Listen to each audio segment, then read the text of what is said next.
नमस्कार, हेलो। मैं doctor Amit Bhushan Sharma, director unit head cardiology, Paras hospital Gurgaon. आज आपको टैवर या ट्रांस कैथेटर एओर्टिक वाल्व के बारे में बताएंगे। एओर्टिक वाल्व शरीर का सबसे बड़ा वाल्व होता है। 1 मिनट में कम से कम 60 से 70 बार एओर्टिक वाल्व खुलता है और बंद होता है।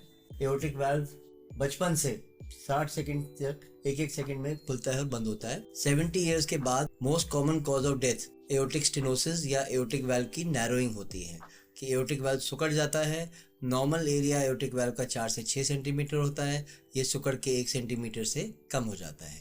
अगर आपका एओर्टिक स्टेनोसिस है या आपका एओर्टिक वाल्व सिकुड़ गया है 1 सेंटीमीटर से कम, तो आपका risk of sudden cardiac death almost 30% हो जाता है।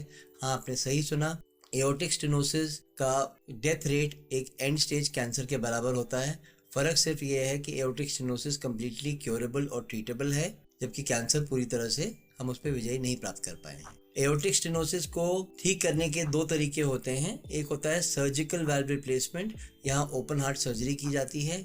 उससे रिस्क ऑफ स्ट्रोक ज़्यादा होता है, उससे रिस्क ऑफ कॉम्प्लिकेशन ज़्यादा होती हैं। डेथ रेट जो है ऑलमोस्ट 20 से 25% होता है।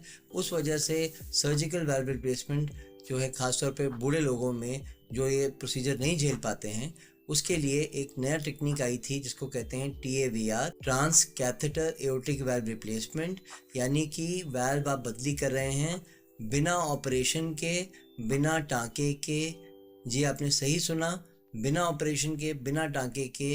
जैसे हम लोग स्टेंट डालते हैं, वैसे ही जांग के ज़रिए हम लोग एओर्टिक वाल्व रिप्लेस कर सकते हैं। ख़ासतौर पे वृद्ध अवस्था में, जिन लोगों को ओपन हार्ट सर्जरी का रिस्क बहुत अधिक होता है। नॉर्मली एओर्टिक वाल्व जब हम लोग बदली करते हैं तो हम लोग आर्टरी के द्वारा जाते हैं। इसमें देखते हैं साइज़ पूरा एडिक्वेट है कि नहीं। साइज़ कम से कम 6 सेंटीमीटर होना चाहिए। फिर उसके बाद इसका CT एओर्टोग्राम के द्वारा चेक करते हैं कि वाल्व कैसा है और वाल्व का एरिया कितना है। फिर ये तार के द्वारा हम वाल्व को क्रॉस करते हैं एक्सरे के अंदर और उसको बैलून से फुलाया जाता है, एक स्पेशल टाइप के बैलून से। जब वो वाल्व फूल जाता है तो उसके अंदर एक नया वाल्व डाला जाता है। नया वाल्व भी जांग के ज़रिए ही डाला जाता है। जैसे जैसे हमारा एक्सपीरियंस इससे काफ़ी बढ़ता जा रहा है, इसको बिना एनेस्थीसिया के खाली छोटी सी सिडेशन में हम लोग करते हैं।